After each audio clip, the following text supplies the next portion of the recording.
வாசிக்கலாம். என்னாகமத்தின் புஸ்தகம் 10ஆம் அதிகாரம் 33ஆம் வசனம்.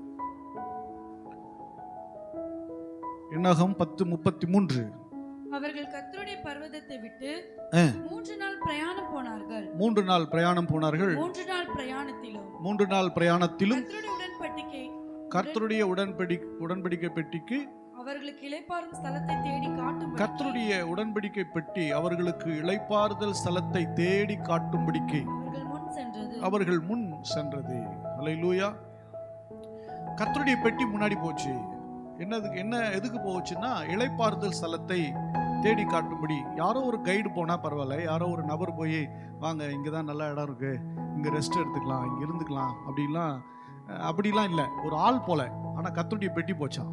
அல்லேலூயா. ஏன் கர்த்தருடைய பெட்டி போச்சு? இந்த கர்த்தருடைய பெட்டி என்ன க்ளோரி, என்ன மகிமை இருக்குது, அதுல என்ன ஸ்பெஷல், அதுல என்ன விசேஷம் அப்படின்னு பார்த்தீங்கன்னா, அந்த கர்த்தருடைய பெட்டியில நிறைய விசேஷங்கள் இருந்தது. அதுல 3 பொருட்கள் இருந்தது. அந்த பொருட்கள் என்னென்ன, எந்தெந்த காலகட்டத்தில் வச்சாங்கன்னு பார்க்கலாம். கொஞ்சம் வேகமாக நம்ம பார்த்துடலாம். அப்போ நம்ம இந்த கர்த்தருடைய பெட்டியில் என்ன இருக்குது, அது எந்தெந்த காலகட்டங்களில் அந்த கர்த்தருடைய பெட்டிக்குள்ளே வந்தது, அதனுடைய செயல் என்ன அப்படிங்கிறத நம்ம தெரிஞ்சுக்க வேண்டியது அவசியமாக இருக்குது. வாசிக்கலாம். எபிரேயருக்கு எழுதின நிருபம் 9ஆம் அதிகாரம் 4ஆம் வசனம். எபிரேயர் 9:4. அதிலே பொன்னார் செய்த தூபகலமும் முழுவதும் பொற்றாகடு பொதித்திருக்கப்பட்ட உடன்படிக்கை பெட்டியும் இருந்தன. அந்த பெட்டியிலே மன்னா வைக்கப்பட்ட பொற்பாத்திரமும் ஆரோனுடைய தளிர்த்த கோலும் உடன்படிக்கையின் கற்பலகைகளும் இருந்தன. உடன்படிக்கையின் கற்பலகையும் இருந்தன. எங்கம்மா சில்வியா? அங்கம்மா காணோம். வீட்டுல இருக்காளா? கவனிங்க. அந்த பெட்டிக்குள்ள ஒன்று மன்னா வைக்கப்பட்ட பொற்பாத்திரம், 2வது ஆரோனுடைய தளிர்த்த கோல், 3வது கற்பலகை, அதாவது தேவனுடைய வார்த்தை 10 கட்டளைகள் எழுதப்பட்ட கற்பலகை. அப்போ அது அங்க அந்த பெட்டிக்குள்ள வைக்கப்பட்டிருந்தது. அது மட்டும் இல்லாம அந்த பெட்டியில் வைக்கப்பட்ட பொருட்கள் எந்தெந்த காலகட்டத்தில் தேவன் அதை சொன்னார் அப்படிங்கிறது நம்ம தெரிஞ்சுக்க வேண்டியது அவசியம். உபாகமத்தின் புஸ்தகம் 10ஆம் அதிகாரம் 2ஆம் வசனத்திலிருந்து வாசிக்கலாம். உடைத்து போட்ட முந்தின பலகையில் இருந்த வார்த்தைகளை நான் அந்த பலகையில் எழுதுவேன், நீ அவைகளை பெட்டியிலே வைப்பாயாக என்றார். அப்படியே நான் சீத்தி மரத்தினால் ஒரு பெட்டியை செய்து முந்தினங்களுக்கு ஒத்த 2 கற்பலைகளை வெட்டி அவைகளை என் கையில் எடுத்துக்கொண்டு மலையில ஏறினேன். முன்னே சபை கூடி வந்த நாளில் கர்த்தர் மலையில் அக்கினி நடுவில் இருந்து உங்களுக்கு விளம்பின 10 கற்பலைகளும் அவர் முன் எழுதியிருந்த பிரகாரம் அந்த பலகைகளில் எழுதி அவைகளை என்னிடத்தில் தந்தார். போதும். கவனிங்க. இப்போ அந்த உடன்படிக்கை ஒரு பெட்டி செஞ்சன்றார். சீத்தி மரத்துல ஒரு பெட்டி. அது என்ன? அதான் உடன்படிக்கை பெட்டி. அதற்கு உடன்படிக்கை பெட்டி, கர்த்தருடைய பெட்டி, கிருபாசன பெட்டி, மகிமையின் பெட்டி, சாட்சி பெட்டி, இப்படி நிறைய பேர்கள் அது கொடுக்கப்பட்டிருக்கிறது. அல்லேலூயா. அந்த உடன்படிக்கை பெட்டி மரத்தினால் செய்யப்பட்டது. அதன் மேல பொன் தகடுகளை அடித்தார்களாம். என்ன பண்ணாங்களாம்? பொன் தகடுகள் அடிச்சாங்களாம். ஏன் அது பொன் தகடு அடிக்கப்பட்டது அப்படின்னு பார்த்தீங்கன்னா, அதுல ஒரு ரொம்ப இம்பார்ட்டண்ட்டான விஷயம் இருக்கு. ஒன்று, கர்த்தருடைய வார்த்தை, என்னது? காட்ஸ் வேர்ட் அதுல வைக்கப்பட்டிருந்தது. 2வது என்னது? யாத்ராமத்தின் புஸ்தகம் 16ஆம் அதிகாரம் 31 வாசிக்கலாம். 31 அப்படி கண்டினியூ பண்ணி வாசிங்க.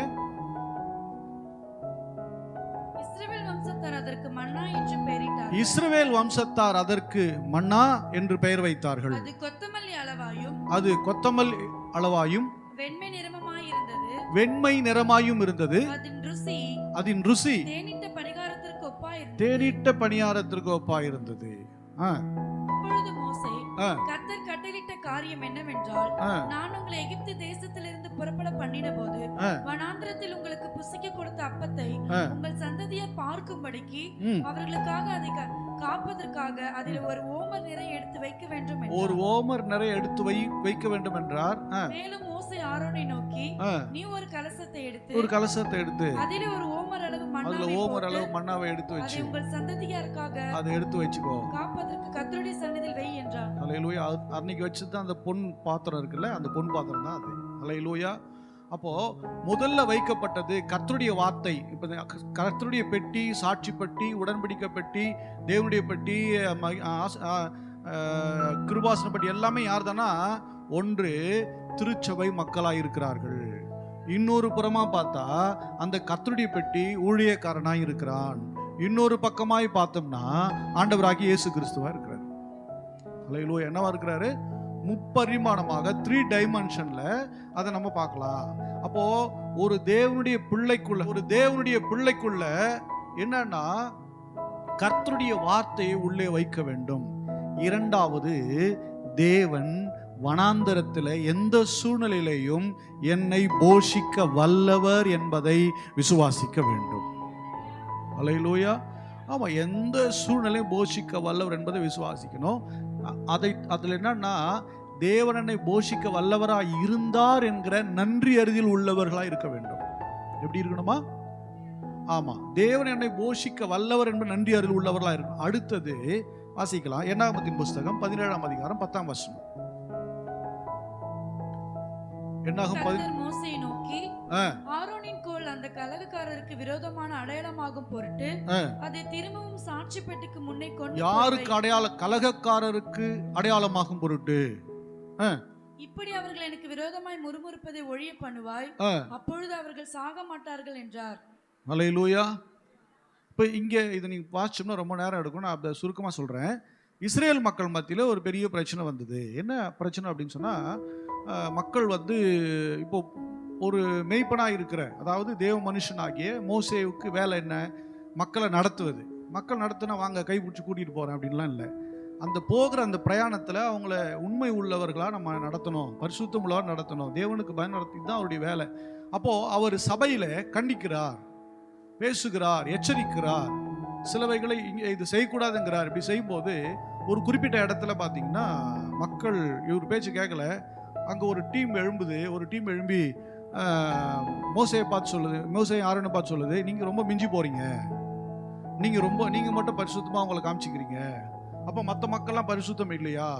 கர்த்தர் எங்களெல்லாம் கொண்டு வரலையா? வேறு யார் ஜபத்தையும் கர்த்தர் கேட்கலையா? இப்படிங்கிற ஒரு பேச்சு அங்கே வருகிறது. அப்போது இந்த இடத்துல தான் மோசே தேவ சமூகத்தில் போய் விழுந்து அழுகிறான். ஏன் ஆண்டவரே இப்படி ஒரு வார்த்தை மக்கள்லாம் பேசுகிறாங்களே நீங்கள்? ஏன்னா மோசேக்கு வர்றதுக்கு விருப்பமே கிடையாது. மோசேக்கு கூப்பிட்டோன்னு ஓடி வந்துட்டானா? அப்படி விருப்பமே கிடையாது, வர விருப்பமே இல்லை. தேவன் நிர்பந்தித்து நீ தான் போனோம், உனக்கு வேணா ஹெல்ப்புக்கு வேணா யாரை அனுப்புகிறேன், ஆரோட வேணா கொடுக்குறேன். அப்போ ஹெல்ப்புக்கு தான். அப்போ ஒரு நிர்பந்தத்தின்படியாக தான் ஊழியத்துக்கே வராரு. அப்போ வரும்போது இப்போ மக்கள் இப்படி பேசும்போது இவருக்கு ரொம்ப வேதனை. அப்போ கர்த்தரிடத்துல போய் விண்ணப்பிக்கும் போது சொல்றாரு, நான் இந்த கலகக்காரர், அல்லேலூயா, சபை போதகனுக்கும் மேய்ப்பனுக்கும் விரோதமா இருப்பீங்கன்னா அவங்களுக்கு என்ன பேர்னா கலகக்காரர்களாம். இந்த கலகக்காரர்களுடைய வார்த்தையை நான் ஒழிய பண்ணுவேன்னு சொல்லி உங்களுடைய கோல்களை எடுத்துக்கிட்டு வாங்க, ஒவ்வொருவருடைய கோலை எடுத்துட்டு வாங்க. 12 கோத்திரத்தார் இருக்கிறாங்க. 12 கோத்திர பிதாக்கள் யார் தான் அவங்க? யாரு? இஸ்ரவேல் ஜனம்தான், தேவனால் அழைக்கப்பட்டவர்கள் தான், தெரிந்து கொள்ளப்பட்டவர்கள் தான். அந்த 12 கோத்திரக்காரரையும் உள்ள கொண்டு வர சொல்றாரு. ஒவ்வொருத்தருடைய கோலை நம்ம இன்னைக்கு பார்த்தீங்கன்னா இன்னைக்கு நமக்கு கோல் மாதிரி எது கையில் இருக்குது? என்ன இருக்குது? செல்போன் இல்லாம பாத்ரூமுக்கும் போறதில்ல, தூங்கவும் போறதில்ல, சில பேர் குளிக்கிறதுக்கு கூட போறதில்ல செல்போன் இல்லாம. எங்க போனாலும் செல்போன். அன்னைக்கு பார்த்தீங்கன்னா ரொம்ப அதிகமான டிராவல் பண்ணும்போது கோல் என்ன பண்ண வேண்டியிருக்கு? எடுத்துட்டு போனோம். ஏன்னா அந்த கோல் அவங்களுக்கு ஒரு ரெஸ்ட் மாதிரி. அல்லேலூயா. அந்த கோலுக்குள்ள கத்தி இருக்கலாம், சில நேரம் வாட்சஸ் வச்சிருக்காங்க. அன்னைக்கு நிறைய விதமாக அந்த கோல்களை யூஸ் பண்ணாங்க. மலைகளில் கழுதை மேலே ட்ராவல் பண்ணுவாங்க, கோவேறுகளை ட்ராவல் பண்ணுவாங்க. வரும்போது வேற மிருகங்கள் வரும், அதாவது தாக்கக்கூடிய மிருகங்கள் வரும். அதை அடிப்பதற்கு என்ன பண்ணுவாங்க? அதை வச்சு யூஸ் பண்ணுவாங்க. அந்த கோல் ரொம்ப இம்பார்ட்டன்ட். கட்டாயமாக ஓட்டம் இருக்கும். அதில் கோத்திர பிதாக்களுக்குன்னு கோல் இருக்குது, செங்கோல் மாதிரி வச்சுக்கோமே. அப்போ அந்த கோல்களை எல்லாத்தையும் கொண்டு வர சொல்கிறேன். நான் அந்த முறுமுறுப்பு ஒழியப்பட எல்லாம் உள்ளே கொண்டு வா. எங்கே கொண்டு வான்னா, ஆசரிப்பு கூடாரத்தில் 3 பகுதி நான் ஏற்கனவே சொல்லியிருக்கேன். என்னென்ன பகுதி சொன்னேன்? 1 ஞாபகம் இருக்கான்னு பார்க்கலாம். என்னென்ன பகுதிப்பா? என்னென்ன பகுதி? பிரகாரம், பரிசுத்த ஸ்தலம், மகா பரிசுத்த ஸ்தலம். 3 பகுதிகள். பிரகாரம் எல்லாரும் நிற்கலாங்க, புறஜாதியும் நிற்கலாம். இன்றைக்கும் அந்த கோயில்களில் சில கிராமங்களில் அதர் காஸ்ட் உள்ள என்ன பண்ண மாட்டாங்க, சேர்க்க மாட்டாங்க. இன்னும் சில இடத்துல அது இன்னும் ப்ராப்ளம் ஓடிட்டு தான் இருக்குன்னு வச்சுக்கோமே. அப்போ செகண்ட் அடுத்த 2வது இடமாக பரிசுத்த ஸ்தலம். பரிசுத்தத்தில் யார் வேணால் வரலாம். அங்கே என்ன பண்ணிக்கலாம்? அதே போல் மக்கள் வந்து எங்கள் தூபம் காட்டலாம், அப்பங்களை வாங்கி சாப்பிடலாம், அதுக்காக அங்கே வச்சுருக்காங்க. அதுக்கு அடுத்தது மகா பரிசுத்த ஸ்தலம். அங்கே யார் மட்டும்தான் போனோம்னா ஆசாரியன் மட்டும். இப்போ நம்ம சர்ச் அப்படி கிடையாது. இப்போ நேரம் என்ன பண்ணுறோம், இதுதான் ஆல்ட்ரு. இதுவே நம்மனா ஒரு மேடை மாதிரி தான். இப்போ நம்ம வந்து செருப்புலாம் இங்கே போடுறதில்ல. மேலை நாடுகளில் போனால் கட்டாயமாக ஷூஸ் போட்டு தான் என்ன பண்ணுறாங்க, ஷூஸ் போட்டு தான் நிற்கிறாங்க. நம்ம ஊரில் அது பண்ணிட்டா ஆகிடும், குடும்பாவி ஆகிடும். பட் அது தப்பாக சரியானது எனக்கு தெரியாது. ஆனால் எனக்கு என்ன நினைக்கிறேன்னா, ஆல்ட்ரில் நிற்கும்போது ஒரு தேவ பயத்தோடு நிற்கிறது நல்லது. அல்லேலூயா. நம்ம ஸ்டேஜில் வெளியே பேசுறது, அங்கே கூட செருப்பு கேட்டுன்னு சொல்கிறது அது அதளவுக்கு சரி கிடையாது. ஆனால் கட்டாயமாக ஆலயம் அப்படின்னு வரும்போது நம்ம அந்த அதுக்குண்டான ஹானரை நம்ம கொடுக்கறது நல்லது. அல்லேலூயா. அப்போது அந்த 3வது மகா பரிசுத்த ஸ்தலத்தில் யார் வரா? மோசே என்ன பண்ணுறாரு, உள்ளே வரலாம், அவங்க எல்லா கோலை கொண்டு வந்து உள்ளே வச்சிருப்பான்ட்டார். அல்லேலூயா. மறுநாள் என்ன நடந்துச்சு, அந்த மகிமை, தேவ மகிமை அங்கே இறங்கி மறுநாள் வந்து பார்க்கும்போது அந்த அத்தனை கோள்களில படிங்க, ஆரோனுடைய மறுநாள் மோசே சாட்சியின் கூடாரத்துக்குள் பிரவேசித்த போது இதோ லேவின் குடும்பத்தாருக்கு இருந்த ஆரோனின் கோல் துளிர்த்திருந்தது. அது துளிர்விட்டு பூ பூத்து வாதுமை பழங்களை கொடுத்தது. ஆமா, அது துளிர்விட்டு பூ பூத்து வாதுமை பழங்களை கொடுத்தது. அப்ப அது எதுவுமே இல்லை, வேறு இல்லை, யாரும் தண்ணி ஊத்தல, அது ஏற்கனவே பசுமையானது கிடையாது. ஏன்னா ஒரு கோலை பச்சையான குச்சி என்ன பண்ணிட்டு இருக்க முடியாது, ரொம்ப நாள் கொண்டு போக முடியாது. அப்ப எதுவுமே இல்லாம இருந்தாலும் அங்கே அந்த கோல் துளிர்த்தது. ஏன் அப்படின்னு பாத்தீங்கன்னா, அதுதான் ஸ்பெஷல் காலிங். அங்கே தேவன் அவர்களை அழைத்தார் என்றும் அவர்களை இந்த பணிக்கு தெரிந்து கொண்டார்கள் என்றும் தேவன் தெரிந்து கொண்டார் என்றும் உறுதிப்படுத்துதல். அல்லேலூயா. கரங்களை தட்டி தேவனை மகிமைப்படுத்தலாமா? ஏன்னா நாம இப்ப இந்த ஆலயத்துல வந்திருக்கோம், நம்ம இத்தனை பேர் இருக்கிறோம்ல, அவரவர்களுடைய அழைப்பை அவங்க தெரிஞ்சு வச்சிருக்கணும். இப்ப நான் ஜெபி கேட்டா ஜெபி சொல்லுவாப்புல, அவருடைய அழைப்பு என்னன்னு அவருக்கு என்ன பண்ணும் தெரியும், அதை நானும் கன்ஃபார்ம் பண்ணியிருக்கேன். இப்போ பெனையை கேட்டால் பெனையோட அழைப்புனான்னு எனக்கு தெரியும். அப்போ ஒரு சிலரை ஒவ்வொரு அழைப்புன்னு அது எதுக்காக ஏன் அப்படின்றத கர்த்தர் அந்த அழைப்பு கொடுத்ததை ஒரு புரிதல் வச்சிருக்காரு. அப்போ ஒவ்வொரு நபரும் தன் அழைப்பை குறித்த ஒரு புரிதல் அவங்களுக்கு முதல்ல தெரியணும். அந்த புரிதல் யார் உங்களுக்கு கன்ஃபார்ம் பண்ணா, பாஸ்டர் தான் கன்ஃபார்ம் பண்ணணும். அல்லேலூயா. வாசிக்கலாமே, 2 பேதுரு 1ஆம் அதிகாரம் 10ஆம் வசனம் படிங்க. 2 பேதுரு 1:10.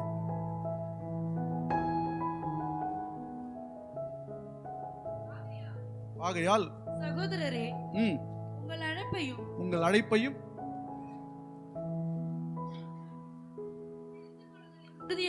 உங்கள் அழைப்பையும் தெரிந்து கொள்ளுதலையும் உறுதியாக்கும்படி ஜாக்கிரதையாயிருங்கள். இவைகளை செய்தால் நீங்கள் ஒரு காலம் இடறி விழுவதில்லை. அப்பனா நான் யாருன்னு எனக்கு தெரிஞ்சிருக்கணும், நீங்க யாருன்னு உங்களுக்கு தெரிஞ்சிருக்கணும். உங்களுக்கு என்ன டிசிக்னேஷனை கர்த்தர் கொடுத்திருக்கிறார். சபையில எல்லாரையுமே தேவன் ஒரே நபர் ஒரே விதமாய் பார்க்கிறார், ஆனால் சிலரை விசேஷமாய் பார்க்கிறார். அல்லேலூயா. எல்லா மக்களையும் கானான் தேசத்துக்கு கொண்டு போக விரும்பினார். ஆனா எல்லா மக்களும் விசேஷித்தவர்களான்னு பார்த்தா எல்லா மக்களும் இல்லை. அதுலயே பிரிக்க சொல்றார், கோத்திர பிதாக்கள் பிரிக்க சொல்றார். அதுல ஸ்பெஷலா நீங்க இஸ்ரேல் மக்கள் எல்லாருடைய பேரும் விசேஷமா வந்துருச்சா? வரல. ஒரு சிலர் பேரை மட்டும் விசேஷமா தேவன் உயர்த்தி பிடிக்கிறார். அப்படின்னா அதுதான் அழைப்பும் தெரிந்து கொள்ளுதலும். அல்லேலூயா. சிலர் அழைப்புக்கும் தெரிந்து கொள்ளுதலுக்கும் பாத்திரரா உறுதியா நின்னுறாங்க கடைசி வரலையும். சிலர் அழைப்பையும் தெரிந்து கொள்ள பெற்றுக்கொண்டு இழந்து போறாங்க பாதியில. அல்லேலூயா. இப்படிப்பட்டவர்களும் இருக்கிறார்கள். அல்லேலூயா. நீங்க அப்போஸ்தலனாகிய பவுல் நிறைய இடத்துல பேசுறது, நீங்க நிருபங்களை படிச்சா நிறைய இடத்துல சொல்லி இவங்க அழைப்புக்கு பாத்திரம் இல்லாம போயிட்டாங்க, இவங்க சத்தியத்தை விட்டு திசை மாறி போயிட்டாங்க, இவங்க முரட்டாட்டமா போயிட்டாங்க அப்படிங்கிறதெல்லாம் அப்போஸ்தலனாகிய பவுல் சொல்றதை பார்க்கலாம். அல்லேலூயா. அப்படின்னா உங்களுடைய அழைப்பு என்ன என்பதை நீங்க தெரிந்து கொண்டா. இந்த சர்ச் மினிஸ்ட்ரி வர்றதுக்கு முன்னாடி 4 காலையும் நான் மிஸ் பண்ணியிருக்கிறேன். எனக்கு இது 3வது ஊழியத்தின் இடம். ஃபர்ஸ்ட் ஒரு இடம், 2வது அரண்வாயில் அப்படிங்கிற ஒரு பகுதியை கர்த்தர் பேரோட வெளிப்படுத்த, அந்த பேரை நான் கேள்விப்படலை, பேரோட அதை ஃபுல்லாக வெளிப்படுத்தி அதை நான் மிஸ் பண்ணேன். இது 3வது இந்த இடத்த, இந்த ஊரும் தெரியாது பேரும் தெரியாது, கர்த்தர் உணர்த்தி பேசி வந்து விஷன் கொடுத்த அப்புறம் தான் இங்கே, அதுக்கப்புறம் 1 year வெயிட் பண்ணி எல்லாத்தையும் ஆர்கனைஸ் பண்ணி அதுக்கப்புறம் தான் வெயிட் பண்ணி வந்திருக்கிறேன். அப்போது எனக்கு 4th காலிங் 94, 98, 2000, 2009, 8 அது அந்த 8 தான் ஃபுல் லாக் பண்ணார். அப்போது யோசிச்சு பாருங்க, 4 ஏன் அவ்வளோ காலங்கள்னா தேவனிடத்தில் சில காரியங்களை நான் பேச வேண்டியிருந்தது, நான் கற்றுக்கொள்ள வேண்டியிருந்தது, வெயிட் பண்ணேன். அல்லேலூயா. அப்போ எனக்கு தெரியும் என்னுடைய டேட், நானே சொன்னேன் இந்த இயர்ல நான் ஃபுல் டைம் வருவேன்னு சொல்லி. வேற யாரும் எனக்கு ப்ராப்பர்சி சொல்லல, நானே எனக்கு ப்ராப்பர்சி சொன்னேன். ஹல்லேலூயா, ஹல்லேலூயா. ஏன் அப்படின்னா 17 வருடம் முழுநேர ஊழியத்துக்கு வரத்துக்கு 17 வருடம், அதுல கிட்டத்தட்ட 16 வருஷம் கர்த்தரோட திட்டமும் தெளிவுமா நடந்திருக்கிறேன். ஒவ்வொரு விஷயத்தையும் பேசியிருக்கிறார். நிறைய விஷயத்தை பேசுவாரு, போனா அப்படியே இருக்கும். ஹல்லேலூயா. இப்போ ஒரு காரியம் அல்ல, 2 காரியம் அல்ல, பல சொப்பனங்கள், பல தரிசனங்கள் எல்லாத்தையும் கடந்து வந்து நான் ஒரு உறுதியாக்கப்பட்டவன் தான் இங்க வந்து நிற்கிறேன். ஹல்லேலூயா. அப்படின்னா உங்க லைஃபை நீங்க முதல்ல நீங்க உங்க அழைப்பு என்ன, உங்க தெரிந்து கொள்ள உறுதியாய் நீங்கள் அறிந்து கொள்ள வேண்டும். அப்பதான் நீங்க நிற்க முடியும் விழாம. ஹல்லேலூயா. சபையில் இருக்கிற எல்லாரும் அழைக்கப்பட்டவர்களே, ஆனால் தேவன் உங்களை தெரிந்து கொண்டிருக்கிறார். ஒவ்வொருவரையும் ஒவ்வொரு காரியத்துக்குன்னு தேர்ந்தெடுக்கிறார்.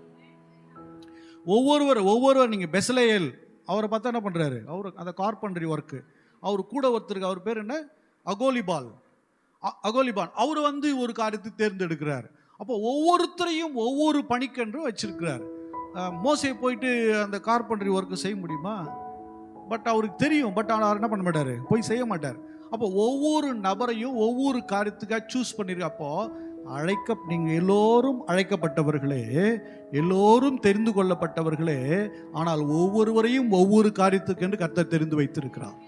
ஹல்லேலூயா. அதை நீங்க என்ன பண்ணக்கூடாது, மிஸ் பண்ணாம உங்க இடத்துல கரெக்டா நின்று அதை வேலை செய்யணும்.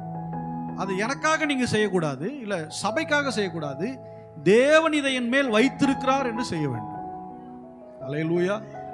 எதுக்காக செய்யணும்? தேவனே இதை வச்சிருக்கிறார். அப்படி நீங்க செய்யும் போதுதான் தேவன் உங்க மேல வச்சிருக்கிற எல்லா காரியங்களும் கர்த்தர் நிறைவேற்றி முடிப்பார். இல்லைன்னா எல்லாம் அறங்குறையா இருக்கும். எப்படி இருக்கும்? அரையங்குறையமா இருக்கும். ஒரு கம்ப்ளீஷன் இருக்காது, ஒரு ஃபுல்ஃபில் ஆகாது, நிறைவடையாது. உங்களுக்குள்ள அந்த அந்த நிலைவரமான சமாதானம் சொல்லுவது தெரியுமா? 1000 பிரச்சனை இருந்தாலும் ஒரு ஸ்டேபிளான ஒரு பிரசன்ஸ், ஸ்டேபிளான ஒரு பீஸ்ஃபுல் லைஃப் இருக்கு தெரியுமா? அதை தேவனால மட்டும்தான் கொடுக்க முடியும், வேற யாராலையும் அதை கொடுக்கவே முடியாது. ஹல்லேலூயா. இப்போ நம்ம இந்த பெட்டிக்குள்ள என்னென்ன இருக்கு பார்த்தோம். 1 கர்த்தருடைய வார்த்தை, 2வது மன்னா வைக்கப்பட்ட பொற்பாத்திரம், அதாவது தேவன் என்னை போஷிக்க வல்லவர் என்கிற விசுவாசமும், அப்படி பாவல என்னை போஷிக்க வல்லவர் என்ற அந்த விசுவாசமும். அடுத்தது என்னது? நன்றி அறிதுள்ள அந்த, அதுதான். அது ஏன் உள்ள வைக்கிறார்னா, இதை நீ என்னைக்கும் மறக்காம நன்றி உள்ளவர்களா இருக்க சொல்றாரு. உன் பிள்ளைங்கெல்லாம் பார்க்கணும்னு சொல்லி தான் வைக்கிறார். அடுத்தது பார்த்தா அந்த அந்த துளிர்த்த கோல் என்பது, நான் உன்னை எதற்காக தெரிந்து கொண்டேன், எதற்காக அழைத்தேன் என்கிற உன் மனசுல நீ வச்சுக்கோ. அது எல்லார்ட்டையும் பிரகடனப்படுத்த வேண்டிய அவசியம் இல்லை, அது உன் இருதயத்துல தெளிவாக உனக்கு தெரிய வேண்டும். ஹல்லேலூயா. எனக்கு எதை பத்தியுமே கவலை வரவே வராது. ஒரு வரும், ஃபோர்ஸ் பண்ணி எல்லாம் அப்படியே வரும், ஆனா அது தூக்கி போட்டு கொஞ்ச நேரம் உட்காந்தன்னா அப்படியே தூக்கி போட்டுருவேன். நம்மோடு இருக்கிறவர்கள் இருப்பாங்க, நமக்கு விட்டு போறவங்க, நமக்கு வருகிறது வரும், நமக்கு கொடுக்கப்படும். எதுவும் நிரந்தரமானதல்ல. ஏன்னா இந்த 3 விஷயம் இந்த இருதயத்துல கர்த்தர் எனக்கு வச்சிருக்கிறார். ஹல்லேலூயா. இப்ப இந்த 3 விஷயம் உங்களுக்குள்ள வந்துச்சுன்னா உங்க மேல ஒரு பொன் தகடு போற்றப்படும். ஹல்லேலூயா. அந்த பொன் தகடு தேவனுடைய பிரசன்னம், அந்த பொன் தகடு தேவனுடைய மகிமை, அந்த பொன் தகடு தான் தேவன் உங்கள் மேல வச்சிருக்கிற கிருபை. ஹல்லேலூயா. அந்த பொன் தகடு தான் தேவன் உங்களுக்கு கொடுத்த பரிசுத்தம். ஹல்லேலூயா. இதை நீங்க உள்ள வைக்கலன்னா அந்த காட்ஸ் பிரசன்ஸை எல்லா நேரமும் நீங்க ஃபீல் பண்ண முடியாது. சாதாரண மரம் தான். என்ன மரமா தெரிவிங்க? சாதாரண மரமா தெரிவிங்க.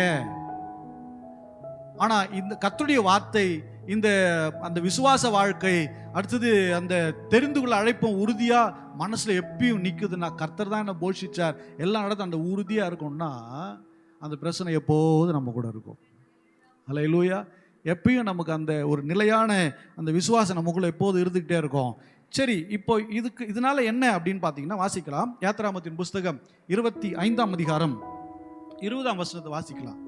அந்த கேருபீன்கள் தங்கள் செட்டைகளை உயர விரித்து தங்கள் செட்டைகளால் கிருபாசனத்தை மூடுகிறவர்களும் ஒன்றுக்கொன்று எதிர்முகம் உள்ளவர்களுமாய் இருக்க கடவது.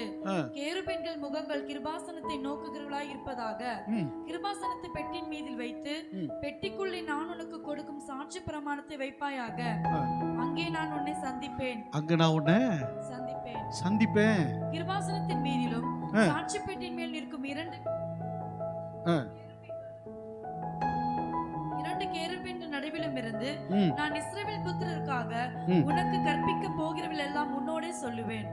ஹல்லேலூயா, ஹல்லேலூயா. பாருங்க, அந்த கிருபாசன பெட்டி எப்படி இருக்கும்னா, இங்க பாருங்க, இப்படி ஒரு தேவதூதன் இருப்பான். சட்டைகளை விரித்து, ஒரு சட்டைகளை விரிச்சபடி 2 சட்டைகளை காலை மூடினபடி, அப்படி இன்னொரு 2 சட்டை முகத்தை மூடினபடி இப்படி இருக்கும். அதே மாதிரி அந்த பக்கம் இருக்கும். அதுதான் கிருபாசனம். அது என்ன ஆசனம்? கிருபை யோகாசனம் இல்ல, கிருபையின் ஆசனம். ஹல்லேலூயா, ஹல்லேலூயா. தேவனை துதிக்கும் போது அங்கே கிருபை இறங்கும். அங்கே வந்து அவர் அமருவார். அங்கே வந்து அவர் பிரசன்னம். அவர்தான் கிருபாசனம். ஹல்லேலூயா.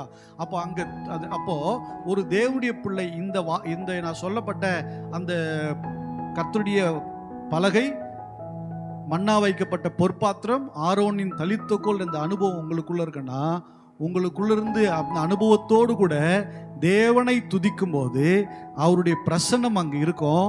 அவர் சொல்றாரு, நீ அப்படி துதிக்கும் போது நான் அங்க வந்து உன்னை சந்திப்பேன். I will meet you. Hallelujah. நான் வந்து உன்னை அங்க நிச்சயமா உன்னை பார்ப்பேன். ஹல்லேலூயா. அப்ப அந்த உறுதி இல்லாத போதுதான் கர்த்தர் நம்ம கிட்ட பேசுறதை கேட்க முடியல. ஹல்லேலூயா. கர்த்தருடைய சத்தம் ஏதோ சத்தமா கேட்குது, வேற விதமா பேசுற மாதிரி கேட்கிறது. பிரசங்கெல்லாம் உங்களை சொல்ற மாதிரி தெரியுது. யாரையோ, இது யார சொல்றார், இவரை சொல்றார். நல்லா கவனிங்க, மறுபடியும் நான் சொல்றேன், எந்த ஒரு தேவனுடைய பிள்ளை பண்ற பிரசங்கம் என்ன குத்தி பேசினாரு, அவங்கள சொன்னாரு, இதை சொன்ன நினைக்கிறீங்கன்னா, நீ கர்த்தருக்குள்ள இல்லைங்கிறத 100% சொல்லலாம். ஹல்லேலூயா. இந்த வார்த்தை எங்களுக்கென்று, எனக்கென்று கொடுக்கப்பட்டிருக்கிறது. நான் நிறைய பிரசங்கத்தை எனக்கும் சேர்த்தே நான் பண்ணிக்கிறேன். சில நேரம் அப்படியே அந்த பிரசனத்தை உணர்ந்தவனாக, முழு அந்த காட்ஸ் பிரசனத்தை உணர்ந்தவனாகவே நான் பிரசங்கம் பண்ணுகிறேன். இங்கிருந்து கலகம் பண்றது, அங்கிருந்து கலகம் பண்றது, இங்க போய் சொல்றது, பிரசங்கத்தை கமாண்ட் அடிக்கிறது. நான் பார்த்துட்டு இந்த திருச்சபையில பிரசங்கத்தை கமாண்ட் அடிக்கிறது ஒன்று கூட இல்லை. ஒரு 2 ஃபேமிலி இருந்துச்சு. இங்க வந்துட்டு பிரசங்கத்தை கேட்டுட்டு போயிட்டு வீட்டில் உட்காந்து டிஸ்கஸ். இருக்கால, வீட்டில் போய் டிஸ்கஸ். நம்ம ஒரு விதமா பிரசங்கம் பண்ணா அவங்க ஒரு விதமா உட்காந்து கமிட்டி போட்டு பேசுறது. கட்சியில் இல்லை, உருத்தேர்ல. ஹல்லேலூயா.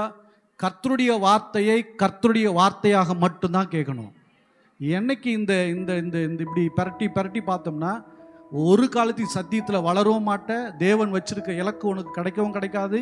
தேவன் வச்சிருக்கிற மேன்மை உங்களுக்கு கிடைக்காமையே போயிடும். ஹல்லேலூயா. தேவனுடைய வார்த்தை கர்த்தர் எனக்காக பேசுகிறார். ஹல்லேலூயா. ஏதோ வந்துட்டு இப்படி வந்து பிரசங்கம் பண்ணிட்டு போல, பிரசங்கம் பண்ணுறதுக்கு முன்னாடி பல மணி நேரங்களை செலவு செஞ்சுட்டு இங்கே வந்து நிற்கிறோம். ஹல்லேலூயா. பல மணி நேரத்தை செலவு பண்ணிட்டு, ஜெபம் பண்ணிட்டு, உபவாசம் போட்டுட்டு, சில நேரத்தில் எல்லாத்தையும் பண்ண முடியாது. வீட்டில் இருக்கிற மாதிரி தான் இருக்கும். எதையோ பண்ணிட்டு இருக்க மாதிரி தெரியும். எல்லாருக்கும் தெரிஞ்சபடி ஜெபிக்க வேண்டிய அவசியம் எங்களுக்கு கிடையாது. இரவு நேரங்களில், அதிகாலையில். ஹல்லேலூயா. அப்போ கர்த்தருடைய சமூகத்தில் வச்சு தான் ஒரு வார்த்தை எடுத்து பிரசங்கிக்கிறோம். ஹல்லேலூயா. அதை வந்து உங்களுக்கு ஒரு வார்த்தை வரும்போது அப்படியே தட்டி விட்டீங்கன்னா உங்களுக்கு ஒன்றும் இல்லை. நீங்கள் அதை தட்டலை, நீங்கள் தட்டுறீங்களா, நீங்கள் அதை தட்டலை, உங்களுக்கு வருகிற ஆசீர்வாதத்தை தட்டி விட்டு போறீங்க. ஹல்லேலூயா, ஹல்லேலூயா. ஒளியை எந்த கல் எதிர்க்கிறதோ அந்த கல் சிலை வடிவாய் மாறுகிறது இல்லை. ஒளியை எந்த கல் ஏற்றுக்கொள்ளுகிறதோ அதுதான் உருமாற்றம் பெறுகிறது. ஹல்லேலூயா. கர்த்தருடைய வார்த்தை எவன் ஒருவன் அசட்டையாக தட்டி விடுகிறானோ அவன் உருவாக முடியாது. கர்த்தருடைய வார்த்தை எனக்கென்று கர்த்தர் பேசுகிற நினைத்தால் அவன் மாத்திரமே உருவாகிறான். ஹல்லேலூயா, ஹல்லேலூயா. புரிந்தவங்க எல்லாம் நல்ல கரங்களை தட்டி ஒரு அலையை சொல்லுவோமா? நிறைய பேருக்கு புரிஞ்சிருக்குன்னு நினைக்கிறேன். ஹல்லேலூயா. ஆண்டுடைய வார்த்தை எனக்கென்று எனக்கு பேசினார் என்கிறத உணரணும். ஒரு மலேசியா தேசத்தில் ஒரு பெண்மணி பிரசங்கம் பண்ண முதல் முறையாக பிரசங்கம் கேட்குறேன்.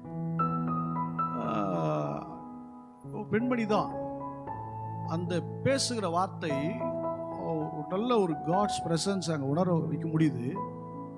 அவங்க ஒன்றும் பெருசாக ஒன்றும் பேசிடல, ஆனால் அந்த ஹோலி ஸ்பிரிட் எனக்குள்ள அப்படியே வந்து பாஸ் ஆகுறாரு. அந்த பிரசன்ஸ் தொடுது. என்னையும் அறியாமே ஒரு சில நிமிடங்கள் கதறி அழுத. அப்படின்னா அவங்க யாரோ பேசுகிறா, இவங்க பேசுனா கேட்கணுமா நான் நினச்சிட்டேன்னு வச்சுங்களேன். நான் யார் தெரியுமா, ஷூட்லாம் போட்டிருக்கேன். என் பக்கத்தில் இருக்க என் ஃப்ரெண்டு ஒருத்தர் இருக்கிறார். நான் என்னை ஒப்பு கொடுத்தா அவர் என்னை சீப்பா நினைப்பா நான் நினைச்சேன்னு வச்சுக்கோமே. ஆனா அதுக்கப்புறம் சில விஷயத்துல எனக்கு ஆண்டவர் பெரிய மாற்றத்தை கர்த்தர் கொடுத்தார். அல்லேலூயா. அப்ப கர்த்தருடைய வார்த்தையை சரியான விதத்துல நான் எனக்குள்ளே செலுத்தி கொள்ள வேண்டும். அல்லேலூயா. எல்லா மாத்திரையும் இனிப்பா இருக்கிறது இல்லை, சிலது கசப்பா இருக்குது, சிலது சோப்பா இருக்குது, சிலது ரொம்ப இனிப்பா இருக்குது. ஆனா எல்லாமே எனக்கு ஏற்ற மாதிரி இல்லை. ஆனா நான் உள்ள எடுத்துக்கும் போதுதான் அது என் வாழ்க்கையை மாற்றுகிறது. ஹல்லேலூயா, ஹல்லேலூயா. அப்போ அந்த கர்த்தருடைய பெட்டியை குறித்து இன்னும் கொஞ்சம் நம்ம ஆழமா பார்க்கலாம், வாசிக்கலாம். அந்த பிரசன்னத்துக்குள்ள நீங்க வரும்போது தான் கர்த்தர் பேசுகிறதை, கர்த்தர் சந்திக்கிறதை நீங்க பார்ப்பீங்க. யாரெல்லாம் கர்த்தர் என்ன சந்திக்கணும்னு நினைக்கிறீங்க? யாருக்கும் இல்லையா? கர்த்தர் உங்களை சந்திக்கணுமா? கர்த்தர் உங்களோட பேசணுமா? வேதம் படிங்களேன், அந்த வார்த்தையை உள்ள வச்சுக்கோங்க, படிக்கிறது உள்ள வைங்க, படிக்கிறது உள்ள வைங்க. கர்த்தர் நம்மளை போஷிக்கிறத மறந்துடாதீங்க, அதை உள்ள வைங்க. அதை அசட்டை பண்ணிடாதீங்க, அதை தள்ளிடாதீங்க, அதை உள்ள வைங்க. தேவன் என்னை போஷிக்கிறார், அந்த நன்றி என்னைக்க மாட்டேன், தேவனே என்னை போஷிக்கிறார். ஹல்லேலூயா. ஆமா. அடுத்தது என்ன அவர் அழைச்சிருக்கிறார், என்னை சூஸ் பண்ணி, உங்க குடும்பத்துல உங்களை சூஸ் பண்ணியிருக்கிறார்ல. எத்தனையோ பேர் உங்க குடும்பத்துல கடவுள் அறியாம இருக்கும்போது உங்களை கர்த்தர் சூஸ் பண்ணி கொண்டு வந்திருக்கிறார்ல. இது ஸ்பெஷல் தானே. ஹல்லேலூயா. நீங்கள் விசேஷமானவர்களே. நீங்க எதுக்காக சூஸ் பண்ணாருன்றத நீங்க தெரிஞ்சுக்குங்க, அவ்வளவுதான். எதுக்காக என்னை எதுக்காக சூஸ் பண்ணாரு? ஹல்லேலூயா. நிறைய பேர் என்னன்னா இப்படி இருந்தா தான் நம்ம பயங்கர பிரகாசிக்கிற மாதிரி. இங்க வரும்போது 50 பேர் இருந்தா போதும், 50 பேர் விட்டுருமா, அவனை விட்டுரு, 50 பேர் இருந்தால் போதுமானது என்று அவ்வளவுதான் இருப்பாங்க, அவ்வளவுதான் வருவாங்க அப்படின்ற கான்செப்ட்ல தான் இங்க மினிஸ்ட்ரியை ஸ்டார்ட் பண்றோம். ஹல்லேலூயா. எவ்வளவுதான்? 50 பேர் தான் இருப்பாங்க அப்படின்னு போகும்போது 50 பேர் தான் இருப்பாங்க அப்படின்னு நினைச்சோம். ஆனா அவருடைய எண்ணங்கள் வேற மாதிரி இருக்குல்ல. ஹல்லேலூயா. யாருடைய எண்ணங்கள்? தேவனுடைய எண்ணங்கள் வேற மாதிரி இருக்குது, அவருடைய தெரிந்து கொள்ளுதல் வேற மாதிரி இருக்குது. அப்ப மாறுது இல்லை. நான் நினைச்சேன் 6 வருஷம் சபையை விட்டு வேற எந்த மீட்டிங்கும் போனது கிடையாது, சபையினுடைய ஊழியத்தில் வேற எங்கேயுமே கலந்துக்கிட்டது கிடையாது, எந்த பாஸ்டர்ஸ் மீட்டிங் போனது கிடையாது. ஆனா 6 வருஷத்துக்கு அப்புறம் ஆண்டுகிட்ட கேட்டேன், இவ்வளவு நாள் உள்ளே தான் இருக்கணுமா, சபை வளருது. சொன்னேன், வெளி தேசம் போக ஆசைப்படுறேன் ஆண்டவரே, உமக்கு சித்தமானால் நான் ஸ்ரீலங்கா போகணும்னு நான் நினைக்கிறேன், உமக்கு சித்தமானா நினைக்கிறேன். 4 மணிக்கு ஃபோன் வருது, பிரைஸ் லார்ட் பாஸ்டர். அவருக்கு தெரியாது. நல்லா இருக்கீங்களா பாஸ்டர்? நல்லா இருக்கேன். எங்கள் ஊழியனால சரிங்களா, பார்க்குறேன், நிறைய பண்ணுறீங்க, எங்கள் நாட்டுக்கு வாங்க அப்படின்ற வந்தால் எல்லாம் பார்த்துக்கிறேன். ஆனால் பாருங்க, கன்ஃபார்ம் பண்ணுறாரு பாருங்க. அந்த ஒரு 3 நாளில் தானாகவே சில பேர் என்கிட்ட பேசுகிறாங்க. நல்லா கவனிங்க. அப்போ தேவன் நம்மை எதுக்காக அழைச்சிருக்கு? ஏன்னா எனக்கு அந்த அந்த அந்த பிரசன்ஸ் அவுட் ஆஃப் கண்ட்ரி போகணுங்கிற ஒரு அந்த ஃபீல் என்ன பண்ணுது உள்ள, ஏதோ சம் பிரசன் எனக்கு சில நேரம் அதை கர்த்தர் சொல்லுவார். இது இந்த காலகட்டங்களில் அந்த பிரசன்ஸ் எனக்குள்ள வந்து அப்படியே பாஞ்சிக்கிட்டே இருக்கு, தெரியுது எனக்கு ஏதோ நடக்குது, ஏதோ சம்திங் தானாகவே அது ஏற்படுது. அப்போ அதை கனெக்ட் பண்ணுறாரு. சொல்லும் போனால் ஸ்ரீலங்கா தேசத்தில் நான் பொய்லாம் சொல்ல, அவ்வளவு மிராக்கிள். நான் எத்தனை என்ன ஃபோட்டோவில் இன்னைக்கு மாதிரி அன்னைக்கு மொபைல்லாம் அந்த அளவுக்கு அட்வான்ஸ்லாம் கிடையாது. அவ்வளவு மிராக்கிள். போகிற இடமெல்லாம் அலறி உருண்டு ஒரு சபையா அலருது. அப்படிப்பட்ட கிரியைகளை கர்த்தர் செய்தார். ஹல்லேலூயா. அப்ப கர்த்தருடைய தெரிந்து கொள்ளுதல் என்ன, அழைப்பு என்ன நீங்க புரிஞ்சுக்கிட்டீங்கன்னா, உங்களை எந்த வேலைக்கு கூப்பிட்டுருக்காரு, என்ன வேலையை செய்யணும் அப்படின்னு சொன்னா தெரிஞ்சுக்கிட்டா மட்டும்தான் அடுத்த கட்டத்தை நீங்கள் சந்திப்பீர்கள். கர்த்தர் உங்களை சந்திப்பார், கர்த்தர் உங்களோடு பேசுவார். சொல்றாரு, மக்களுக்கு என்னென்ன போதிக்கணும்னு சொல்லுவார், அங்கதான் சொல்லுவாராம். அந்த கிருபாசன பெட்டியில் வந்து நின்று பேசுவார். அங்கதான் நான் உன்னை சந்திப்பேன், வேற இடத்துல அங்கதான் நான் உன்னை ஃபேஸ் பண்ணுவேன், அங்கதான் உங்ககிட்ட பேசுவேன், அங்கதான் உனக்கு ஆலோசனை கொடுப்பேன் அப்படின்னா, தேவனுடைய பிரசன்னம் உங்களுக்கு ஒவ்வொருத்தருக்கும் தனித்தனியா பேசணும்னா எங்க தான் நான் போய் நிக்கணும்னா அங்கதான் போய் நிக்கணும். வேற எதையோ கொண்டு வந்து இங்க உள்ள என்ன பண்ண முடியாது, நுழுத்தி வைக்க முடியாது. நான் உங்களுக்காக கொண்டு வந்து உங்களை அப்படியே ஜில்லு ஜில்லுன்னு ஆக்கணும், உங்களை குஷி ஆக்கணும்னா நான் என்னென்னவோ சொல்லலாம், அழகா இருக்கீங்கன்னு சொல்லலாம், சூப்பராக பாடுறீங்கன்னு சொல்லலாம், நல்லா கை தட்டுறீங்களேன்னலாம். நீங்கள் இந்த சகோதரி இப்படி விசேஷம், அந்த சகோதரர் இப்படி விசேஷம், அவங்க இப்படி அவங்களுக்காக கை தட்டுவோம், இவங்களுக்காக கை தட்டு, நீங்கள் அப்படியே குசு குசு குசுன்னு ஆயிடுங்க, அப்படியே ஜில்லுன்னு ஆயிடுங்க அப்படியே. ஆனால் பிரயோஜனம் பண்ணுறதாகிவிடும். ஆனால் நான் சொல்லுகிற வார்த்தை அது உங்கள் வாழ்க்கையில் ஜீவனை உண்டு பண்ணும். ஏனென்றால் கர்த்தர் கொடுத்த வார்த்தை தேவ சமூகத்தில் சந்தித்து பெறுகிற வார்த்தை. அல்லேலூயா. அப்போ அவைகள் தான் உங்கள் வாழ்க்கையில் ஜீவனை ஏற்படுத்தும். இப்போ இந்த பெட்டியுடைய அடுத்த கட்டத்தை நம்ம பார்க்கலாம். நமக்கு நேரம் இல்லாதனால கொஞ்சம் சீக்கிரமாக ஷார்ட்டாக போயிடலாம். வாசிக்கலாம். 2 சாமுவேலின் புஸ்தகம் 5ஆம் அதிகாரம் 1ஆம் வசனத்தை வாசிக்கலாம். காலத்தில் இஸ்ரவேல் கோத்திரங்கள் எல்லாம் எப்ரோனில் இருக்கிற தாவீதினிடத்தில் வந்து, இதோ நாங்கள் உம்முடைய எலும்பும் உம்முடைய மாம்சமும் ஆனவர்கள். சவுல் எங்கள் மேல் ராஜாவாய் இருக்கும் போதே இஸ்ரவேலை நடத்தி கொண்டு போனவரும் நடத்தி கொண்டு வந்தவரும் நீரே.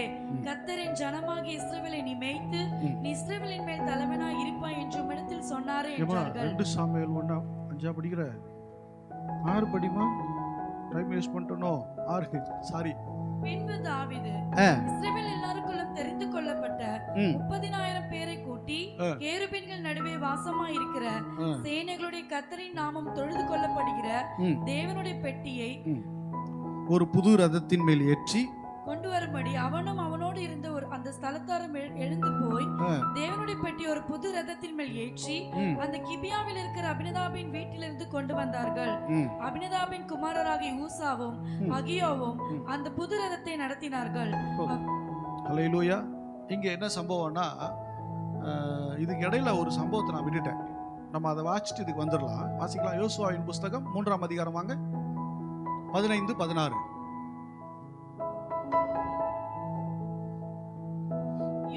அறுப்பு காலம் முழுவதும் கரை புரண்டு போவோம்.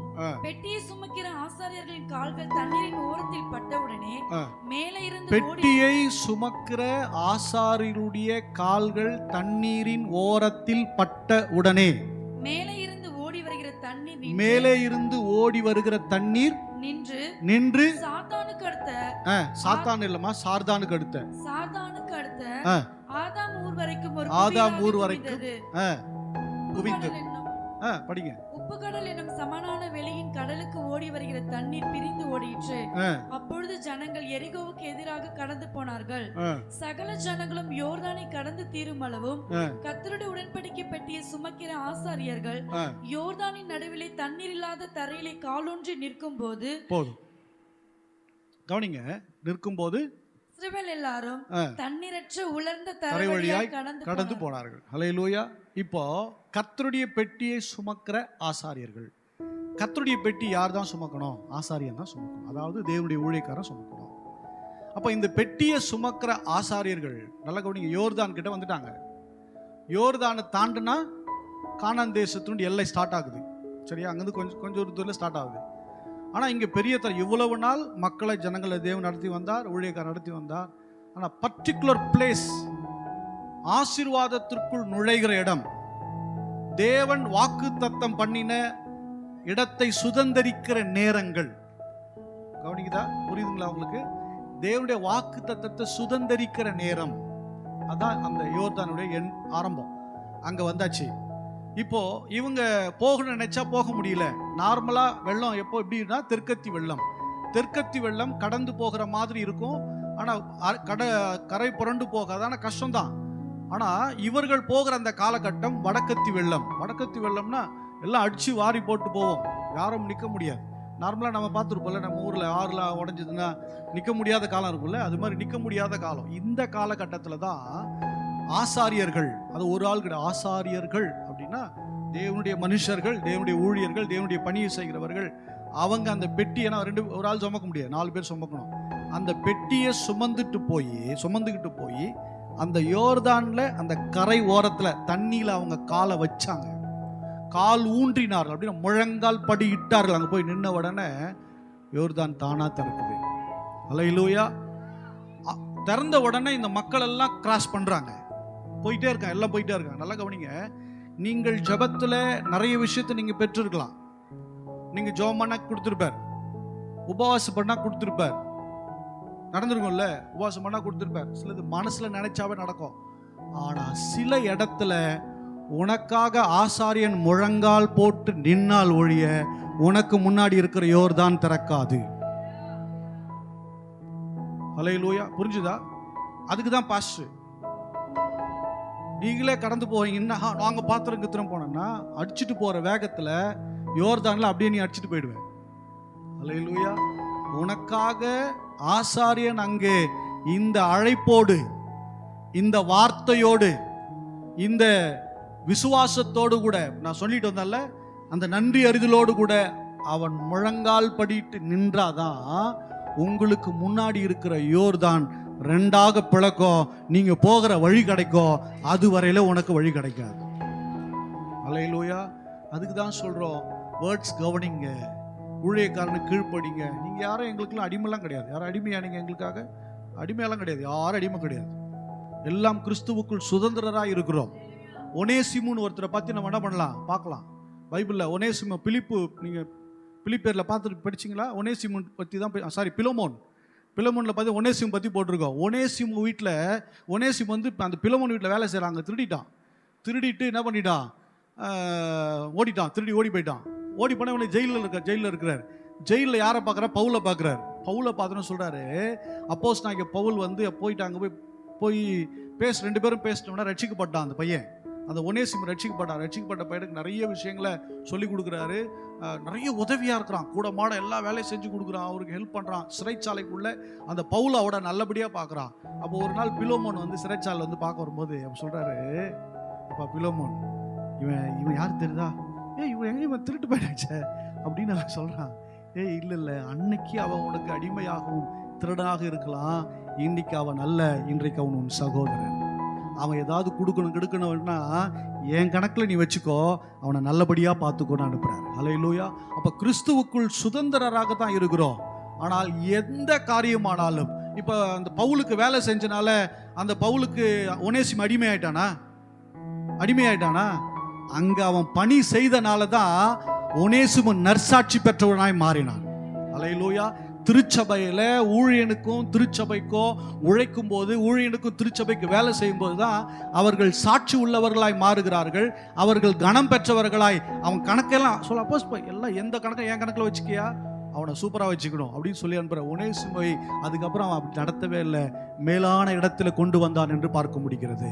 எனக்கு அன்பான தேவனுடைய பிள்ளையே, சத்தியத்தின்படி நீங்க தேவனண்டையில நிற்பீங்கன்னா, ஊழியனோடு இணைஞ்சிருப்பீங்கன்னா, உங்களுக்கு முன்பதாக இருக்கிற யோர்தான் ரெண்டாக பிளந்து உங்களுக்கு வாக்குத்தத்தம் பண்ணினதை கர்த்தர் செய்ய வல்லவராக இருக்கிறார். அல்லேலூயா. ஆமா, இப்ப நம்ம வந்துருவோம். சரி, 2 சாமுவேல் 6ஆம் அதிகாரம் 1ஆம் வசனத்தை நம்ம படிச்சோம் இப்போ எல்லாரும்.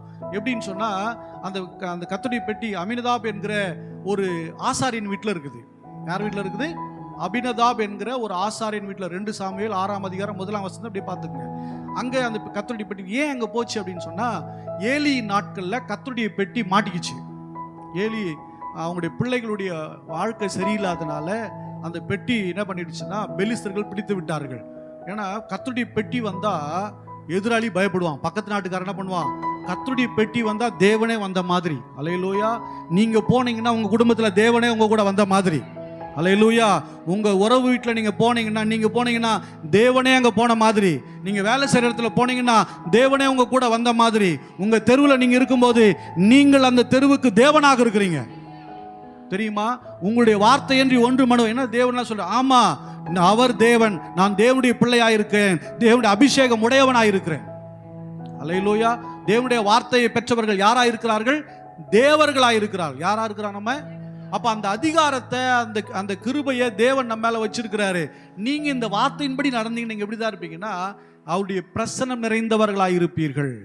இயேசு உங்களுக்குள்ளே, இயேசு யாருக்குள்ளே? இயேசு எனக்குள்ளே, நான் அவருக்குள்ளே. சொல்லுங்க. அல்லேலூயா. அப்படின்னா நான் அல்ல, கிறிஸ்துவே என்னை முழுவதும் ஆளுகை செய்கிறார். அப்படின்னா நான் போகும்போது யார் என் கூட இருக்கிறான்னா, கிறிஸ்து இருக்கிறார். நான் கிறிஸ்து எனக்குள் இருப்பது உண்மையானால், கிறிஸ்து என் மேல் இருப்பது, நான் கிறிஸ்துவுக்குள் இருப்பது உண்மையானால், என்னை காணும்போது அசுத்தாவி அலரும், வியாதிகள் ஓடும், பிரச்சனை மாறும், தரித்திரம் மாறும், நான் போகிற வீடு ஆசீர்வதிக்கப்படும். நீ போகிற இடத்துல கர்த்தர் பிரச்சனைகளை மாற்றுவார், அங்க இருக்கிற போராட்டங்களை மாற்றுவார், அங்கே தேவன் சமாதானத்தை உண்டு பண்ணுவார். அல்லேலூயா. இந்த அனுபவத்துக்குள்ள வந்துட்டீங்களா? அந்த அனுபவத்துக்குள்ள வாங்க. அல்லேலூயா. அல்லேலூயா. அப்போ அது கர்த்தருடைய பெட்டியை பிடிச்சிட்டாங்க. பிடிச்ச உடனே கொண்டு போய் தாகோன் கோயிலில் வச்சாங்க. தாகோன் கோயிலில் வச்ச உடனே தாகோன் முகங்குப்புறம் விழுந்துருச்சு. மறுநாள் எடுத்து ஏதோ நம்முடைய சிலை யதார்த்தம் விழுந்து மறுபடியும் எடுத்து ஒட்ட வச்சு மேலே நிற்க வைக்கிறாங்க. மறுநாள் சிதறுண்டு விழுந்தது. அல்லேலூயா. அந்த கர்த்தருடைய பெட்டியை பெலிஸ்தர்கள் எங்கெல்லாம் கொண்டு போனாங்களோ அங்கெல்லாம் மூலவியாதி வந்தது. அல்லேலூயா. ஒருத்தன் கூட ரெஸ்ட், ஒருத்தன் கூட பாக்கி இல்லை. எல்லாருக்கும் மூலவியாதி, ஒருத்தன் கூட உட்கார முடியாத அளவுக்கு பிரச்சனை. அல்லேலூயா. தேவனுடைய பிள்ளைகளே, உங்களுக்கும் எனக்கும் எதிராக எவன் ஒருவன் செயல்பட்டானோ கர்த்தர் அவனை நிம்மதியா இருக்க விட மாட்டாரு, அவனை ரெஸ்ட்லெஸ்ஸா மாத்திடுவார். அல்லேலூயா, அல்லேலூயா. ஆமா, தேவனுடைய ஊழியக்காரனுக்கு விரோதமா எழும்புறவர்களை கஷ்டம் ரெஸ்ட்ல விட மாட்டாரு, நிம்மதியெல்லாம் பண்ணிடுவார். அல்லேலூயா. கூட பிறந்த சகோதரி யார் அது? மிரியாம். மிரியாம் கூட பிறந்தவதான். தேவனுடைய அவதான் அவனை பார்த்துக்கிட்டான். அல்லேலூயா. ஆனா என்ன நடந்துச்சு அங்க? நடந்துச்சு, நீ அந்த மிரியாம் சொல்றா, நீ ஜோம் பண்ண, நீ நான் தான் அவனை பார்த்துக்கிட்டேன், நான் தான் அவனுக்கு ஜோம் பண்ணேன், நீ ஜோம் பண்ணதான் கேட்பாரா, நாங்க ஜோம் பண்ண கேட்க மாட்டாரா அப்படின்னு பேசுறதுனால அங்கே மிரியாமுக்கு குஷ்டம் வந்தது. அல்லேலூயா.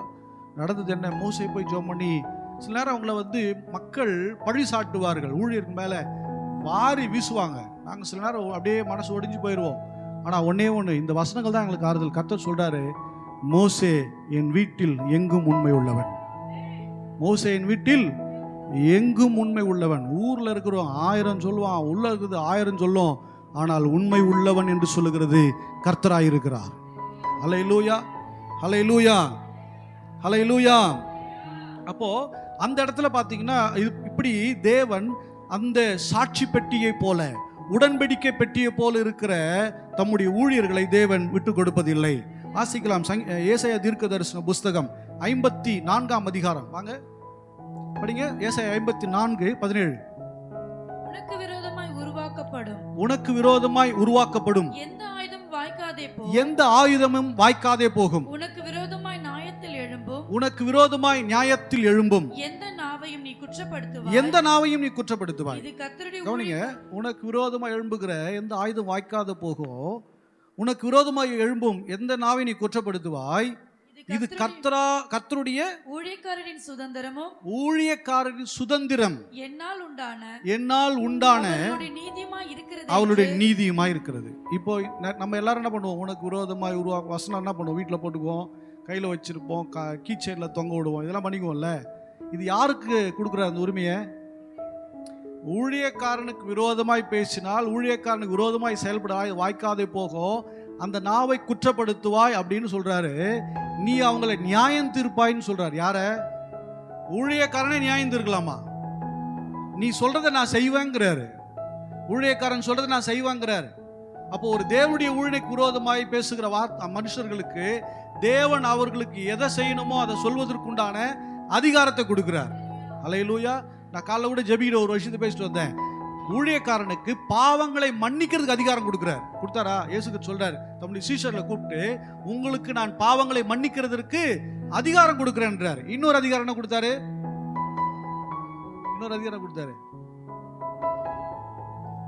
பிசாசுகளை துரத்துவதற்கு, வியாதிகளை சுகமாக்குவது உங்களுக்கு என்ன பண்றேன்? அதிகாரம் கொடுக்கிறேங்கிறார். அப்போ சில அதிகாரங்களை கொடுத்தார். அல்லேலூயா. அப்போ இந்த அதிகாரங்கள் யாருக்கிட்ட கொடுக்கிறார்னா, அவருடைய பணியை செய்கிறவர்களுக்கு கொடுக்கிறார். அல்லேலூயா. அசுத்தாவிகளை விரட்டி அடிப்பதற்கு அதிகாரம், வியாதிகளை சுகமாக்குற அதிகாரம், பாவங்களை மன்னிக்கிறதுக்கு அதிகாரம், எதிராக எழும்புகிற ஊழியனை குற்றப்படுத்துகிற, திருச்சபை குற்றப்படுத்துகிற மனிதர்களை கண்டிக்கக்கூடிய அதிகாரம் யாரு கொடுக்கிறார்னா, தேவனுடைய ஊழியக்காரன் கொடுக்கிறார். அல்லேலூயா. அப்படின்னா விசுவாசிகள் அதிகாரம் என்ன? நீங்கள் விசுவாசிக்கும் போது தேவன் அசுத்தாவிகளை அசுத்தாவிகளை விரட்டி அடிக்கும் உங்களுக்கு அதிகாரம் கொடுக்கிறார். வியாதிகளை சுகமாக்கும் உங்களுக்கு அதிகாரம் கொடுத்திருக்கிறாரா இல்லையா? நீங்க மார்க்கு சுவிசேஷம் 16ஆம் அதிகாரத்தை கொடுக்குற. அப்போ நமக்கு என்னென்ன அதிகாரங்கள் இருக்கிறது என்பதை, எதுக்காக நம்மளை சூஸ் பண்ணி இருக்கிறாருங்கிறத நாம் சரியாக தெரிந்து கொள்ள வேண்டும். அல்லேலூயா. அந்த அதிகாரத்தின் எல்லையை மீறிடக்கூடாது. அந்த அதிகாரத்தின் எல்லையை மீறும் போது நம்முடைய ப்ராஜெக்ட் அங்க நிற்கும், நம்முடைய பிளான் அங்க நிற்கும். அல்லேலூயா, அல்லேலூயா, அல்லேலூயா. அப்போ கர்த்தருடைய பெட்டி இப்போ பாத்தீங்கன்னா அந்த இடத்துல இருந்து புறப்படுது. எங்கிருந்து? அபினதா வீட்டுக்கு அங்கிருந்து புறப்படுகிறது. அங்கிருந்து புறப்படும் போது புது ரதத்தை செஞ்சாராம் தாவீது. என்ன ரதம் செஞ்சாரு? புது ரதம். இப்போ அந்த ஊரு எந்த இடத்துல இருக்குன்னா, கிரியாத் யாரீம் அப்படிங்கிற ஊரு. என்ன ஊரு? கிரியாத் யாரீம் அப்படின்னு சொன்னா காடுகளின் நகரம்னு அர்த்தம். முதல்ல என்னாகமத்துல பாத்தீங்கன்னா கர்த்தருடைய பெட்டி எங்க இருந்துச்சுன்னா வனாந்தரத்துல இருந்துச்சு. இப்ப அந்த பெட்டி எங்க வந்திருக்குன்னா காடுகளின் நகரத்துக்குள்ள வந்துச்சு. இப்போ ராஜா எருசலேம் நகருக்குள்ள கொண்டு வர விரும்புற ஒரு ஹைஜீனிக் சிட்டி அன்னைக்கு இருக்குதுல, ஒரு காஸ்ட்லியஸ்ட் அழகான மிக சிறப்பான ஒரு நகரம் எதுன்னா எருசலேம் நகரம். அங்கே கொண்டு வர விரும்பினார். தேவனுடைய பிள்ளையே, நீ கர்த்தருடைய வார்த்தை சுமக்கிறது உண்மையானால், நீ கர்த்தருடைய போஷிப்பு, அதாவது தேவன் என்னை நடத்த வல்லவர், என்னை போஷிக்க வல்லவர் என்பதை விசுவாசித்து நன்றி அறிதல் உள்ளவர்களாக இருக்கிறது உண்மையானால், தேவன் உங்களை அழைத்து தெரிந்து கொண்டது உண்மையானால், நீ வனாந்தரத்தை இருந்தாலும் நீ காடுகள் மத்தியில் இருந்தாலும் உன்னை கொண்டு வந்து எருசலேமில் வாழ வைக்க, உனக்கு எருசலேமின் வாழ்வை கொடுக்க என் இயேசு நல்லவராயிருக்கிறார். அல்லேலூயா. அதான சொல்றார், நான் உங்களுக்கு எருசலேமின் வாழ்வை நான் கொடுப்பேன் அப்படின்றார்ல. அப்ப நான் எங்க உள்ள இருந்தாலும் சரி, இதெல்லாம் உன் இருதயத்தில் இருக்குன்னா உன்னை நான் வேற நிலையில வைப்பேன்னு கர்த்தர் வாக்கு பண்ணுகிறார். அல்லேலூயா, அல்லேலூயா. கர்த்தர் இன்றைக்கும் கிரியை செய்கிறவராகத்தான் இருக்கிறார். அல்லேலூயா. இங்க இருக்கிறோம் சொல்றேன். இன்னைக்கு வேணா நீங்க ஏதோ ஒரு கிராமத்துல இல்ல ஏதோ ஒரு இடத்துல ஒரு நெருக்கடியான சூழ்நிலை, ஒரு கஷ்டமான சூழ்நிலை, வீடு கூட நல்லா இல்லை, ஒரு சுத்தமா இல்லை, நல்ல ஒரு தரமான வாழ்க்கை என்னால் வாழ முடியல, நான் ரொம்ப எப்படி சொல்றது, ரொம்ப தாழ்ந்த நிலைமையில் இருக்கிறேன் அப்படின்னு நீங்க உங்களை ஃபீல் பண்ணிக்க வேண்டாம். நீங்கள் கர்த்தரோடு இருப்பது உண்மையானால் உங்களை வேற நிலையில கர்த்தர் வைப்பார். உங்கள் தலைமுறையை வேற நிலையில வைப்பார். உங்க எதிர்காலத்தை வேறு நிலையில கர்த்தர் மாற்றுவது என்பது சந்தேகம் இல்லாத ஒன்று. அல்லேலூயா.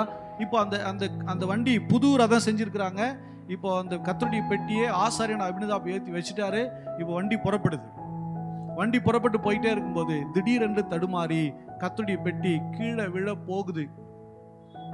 அந்த அபினதாபினுடைய குமாரன் ஊசா என்கிறவன், அவன் ஆசாரியன் கிடையாது, போய் கர்த்தருடைய பெட்டி மேல கை வச்சான். ஸ்பாட்ல இறந்துட்டான். தப்பா அவன் தொட்டது, கர்த்தருடைய பெட்டியை தொட்டது தப்பா? தப்பே இல்லையே. பெட்டி விழ போதுன்னு பிடிச்சான், கர்த்தர் அடித்தார். ஏன் அப்படின்னு பாத்தீங்கன்னா, இதை அடிச்சு மரணம் வந்த உடனே தாவீது பயந்து போய் நின்றார். என்னன்னா 30,000 பேரை கூட்டிட்டு போனாராம் அந்த பெட்டியை தூக்கிட்டு. எத்தனை பேரு? 30,000 பேர். மேல வாத்தியெல்லாம் வச்சு ஒரே கொண்டாட்டமா தூக்கிட்டு வர போன பெட்டி தொட்ட உடனே மரணம் வந்தோன்னா அப்படியே தாவீது சந்தோஷமா தான் போனான். கர்த்தருடைய பெட்டி வந்தாவே சாதிச்சிடும்டா அப்படின்னு சில பேர் சொல்லு தெரியுமா, நீங்க வந்தா நல்லா இருக்கும் ஐயா, இல்ல இவங்க வந்தா நல்லா இருக்கும், இல்ல இந்த பொருள் மட்டும் தான் சாதிச்சிருவோம் அப்படின்னு நினைப்பாங்க தெரியுமா. அப்படி ஒரு அசம்பாவிதம் நடக்கும்போது எவ்வளவு கஷ்டமா இருக்கும். அந்த இடத்துல தாவீது அப்படியே குழம்பினவனா, ஒரு மாதிரி கலங்கி போனவனா நின்றுட்டார். ஏன் நடந்துச்சு இந்த அசம்பாவிதம்? ஏன் நடந்துச்சு இந்த மரணம் அப்படின்னு பாத்தீங்கன்னா, கர்த்தருடைய பெட்டியை ஊழியக்காரன் தான் சுமக்கணும். யார் தான் சுமக்கணும்? ஊழியக்காரன் தான் சுமக்கணும், ஆசாரியன் தான் சுமக்கணும். ரொம்ப லேட்டா புரிஞ்சுது, அதுக்குள்ள டைம் கிடையாது. அதெல்லாம் அது புரியறதுக்கு 3 மாசம் ஆகி போச்சு. அவருக்கு எவ்வளவு நாள் ஆயிடுச்சு? 3 மாசத்துக்கு மேல ஆயிடுச்சு. அந்த கர்த்தருடைய பெட்டி எங்க வைக்குது? வழியிலே இருக்க. அப்ப விசாரிக்கும் போது ஓபேத் ஏதோம் என்கிற ஒரு வீடு. அவர் யாருன்னா மியூசிக் வாசிக்கிறவர். அவர் யாருன்னா ஒரு பாடகர், தேவனை துதிக்கிற மனுஷன். தேவனுடைய ஆராதனை நடக்கும்போது அங்கே கைத்தாளங்களை வாசிக்கிற அந்த மேலதாள வாத்தியங்களாம் வாசிக்கக்கூடிய கிருபை உள்ள மனுஷன் தான் அந்த ஓபேத் ஏதோம். அவர் இங்கே இருக்கிறாரு. அவரை பற்றி ஒரு சாட்சி பாருங்க. உங்களை பற்றி எப்படி தெரியுமா சாட்சி சொல்லணும்? இவர்கள் தேவனுடைய பிள்ளைகள். இந்த சகோதரி இருக்கிறாங்க தெரியுமா, ரொம்ப நல்ல ஒரு சகோதரி, விசேஷமான சாட்சி. இந்த தம்பி இருக்காரு தெரியுமா, அந்த சகோதரர் நல்ல விசேஷமான சாட்சிகள். அப்போதான் தேவன் உங்களை நம்புவாருங்க. அல்லேலூயா. வேற யாரும் உங்களை நம்ப முடியும்? தேவன் உங்களை நம்ப வேண்டாவா? உங்களை நம்பி ஒரு கிருபையை கொடுக்கணும்னா எப்படிங்க கொடுப்பாரு? சின்ன சின்ன விஷயத்திலேயே நீங்க சரியா இல்லைன்னா முழுசா எப்படி நம்ப முடியும்? இன்னைக்கு வரங்களுக்காக, கிருபைகளுக்காக ஓடி ஓடி அங்கங்க இந்த கூட்டம் அந்த கூட்டம், இங்கே வரங்கள் இருக்குது, அங்கே இது தரணும் ஓடுறாங்க பிள்ளைங்க. அலாய்ங்கிறதுக்கு பக்கம். நான் எதுவுமே போலேங்க.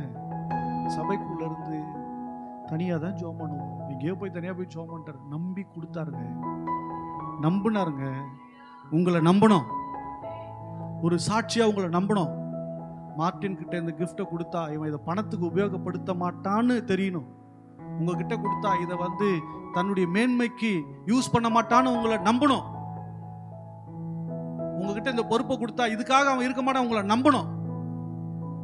இன்னைக்கு நம்பிக்கைக்கு பாத்திரமானவர்கள் ரொம்ப ரொம்ப குறைஞ்சி போயிட்டே இருக்காங்க. ரொம்ப குறைஞ்சிட்டாங்க. ரொம்ப குறைஞ்சிட்டாங்க. ஹல்லேலூயா. ரொம்ப ரொம்ப குறைஞ்சிட்டாங்க. தேவன் இது குறித்து அவருக்கு ஒரு அங்கலாய்ப்பு இருக்க தான் செய்யுது. அந்த ஓபேத் எதோம் குறித்து சூப்பரா ஒரு சாட்சி ஒன்று தாவீது சொன்னாரு, அங்க வச்சுட்டு வந்துடலாம். அங்க போய் வச்சுட்டு 3 மாசம் அவங்க கவனிக்கிறாங்க. யாரை கவனிக்கிறாங்க? ஓபேத் ஏதோமுடைய வீட்டை 3 மாசம் கவனிக்கிறாங்க. அந்த 3 மாசத்துல பாத்தீங்கன்னா ஓபேத் ஏதோம் ஆசீர்வதிக்கப்பட்டிருந்தார். அவங்க வீட்டார் அனைவரும் ஆசீர்வதிக்கப்பட்டிருந்தாங்க. பார்த்துக்கிட்டே கேள்விப்படும் ராஜாவுக்கு ஒரே சந்தோஷம். நல்லா இருக்காருயா, ஓபேத் நல்லா இருக்கிறாரு. ஏன் இப்போ ஓபேத் ஏதோம் வீட்டில் கொண்டு போய் இப்பதான் ஒரு மரணம் விழுந்திருக்கு, அந்த பெட்டியை உன் வீட்டில் வைக்க போறேன்னா ஓபேத் சந்தோஷமா வாங்க வாங்க வாங்க அப்படின்னு சொல்லியிருப்பாரா?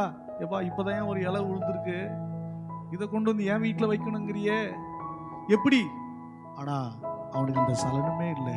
ஏன்னா ஏற்கனவே அவன் தேவனுக்கு பயந்தவன், ஏற்கனவே அவன் தேவனை துதிக்கிறவன், ஏற்கனவே தேவ மகிமைக்குள்ள வாழ்ந்தவன், தேவ பிரசன்னத்திற்காய் தேவ சமூகத்தில் நின்று துதியை உயர்த்தி கூப்பிடுகிறவன். அல்லேலூயா. அதனால தான் தைரியமா கர்த்தருக்கு பயப்படும் பயத்தோடு கூட விசுவாசத்தோட என் வீட்டில் வைங்க. சில வீட்டில் பிரேயர் வைக்கணும்னா அடுத்த வாரம் வச்சுக்கலாம், அடுத்த மாசம் வச்சுக்கலாம், இப்ப வேண்டாம் அப்புறம் வச்சுக்கலாம், இந்த கூட்டம் அதை அப்புறம் பார்த்துக்கலாம், இப்ப இல்லை. வாக்கியம் இல்லாம போறீங்க. அல்லேலூயா. அந்த வாக்கியம் கிடைக்கிறது இல்லை. அப்புறம் பார்த்துக்கலாம், அப்படியே பார்த்துனே இருங்க, அப்படியே அப்புறம் பார்த்துக்கலாம். அல்லேலூயா. அந்த கர்த்தருடைய பெட்டி வச்சு பார்த்த உடனே ஆசீர்வாதம் பெறுகிறது. தாவீது பார்த்தாரு, இப்போ எப்படி கூட்டிட்டு வரணும் அப்படின்னா ஆசாரில ரெடி பண்ணி ஆசாரியர்கள் அந்த பெட்டியை தூக்கிட்டு போறாங்க. அல்லேலூயா. அப்போ நல்லா ஒன்று புரிஞ்சுக்கணும், தேவனுடைய பணியை செய்ய வேண்டியவர்கள் அவர்கள் அதை செய்யணும், அவங்க தான் அதை செய்யணும். வேற ஆள் செஞ்சோன்னா அடி நிச்சயமா இருக்கிறது. அல்லேலூயா. அந்த பெட்டியில என்ன இருக்குன்னு பார்க்க போனானுங்க. சில பேர் எப்படின்னா பாஸ்டர் ஆராய்ச்சி பண்றது, சபையை ஆராய்ச்சி பண்றது, ஊழியத்தை ஆராய்ச்சி பண்றது, அந்த குடும்பத்தை ஆராய்ச்சி பண்றது, இந்த குடும்பத்தை ஆராய்ச்சி பண்ணாத, உனக்கு மூலவியாதி வந்துடும். ஞாபகம். அப்படின்னா என்னன்னா ரெஸ்ட் இல்லாம ஓட விட்டுருவார். பாஸ்டர் நோன்றது, இவங்களை நோன்றது, அவங்கள நோன்றது, நோ பீஸ்ஃபுல் லைஃப். உனக்கு ஒரு பெயின் வச்சிருவார், உனக்கு ஒரு வலியை வச்சிருவார்.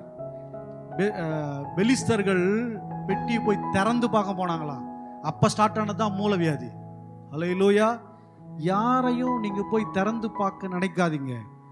தேவன் உங்களுக்கு வேணா பக்கத்துல இருக்கும் போதே இவருன்னா நம்மள மாதிரி அப்படின்னு தோணலாம். ஒரு விசேஷமான அபிஷேகத்தை கர்த்தர் மேல வச்சிருக்கிறார். அது உன் கண்ணு பார்க்கல, சத்துரு பார்க்கறான். அந்த அபிஷேகம் விசேஷமானது.